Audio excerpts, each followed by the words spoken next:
There is a range of different brush heads used in the power sweeping system, from the small brush head for use in stainless steel liners through to some heavy chain brushes used to remove tar in clay-lined flues. Power sweeping is not used on every chimney as it's not always suitable, in which case traditional brushing is used. A wide range of traditional brushes are carried with a selection of different rods to enable all chimney types to be covered. You can see here the system being applied to an open fireplace. The brush head is clipped onto the rods and sponge blockers are used to reduce dust and minimise mess. The power sweeping system is driven by a series of rods and a drill.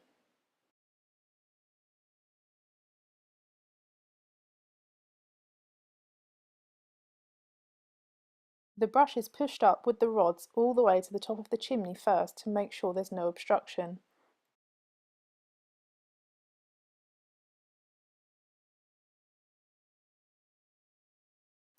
Sweeping will begin after the brushes have reached the top, when the brushes are on their way down.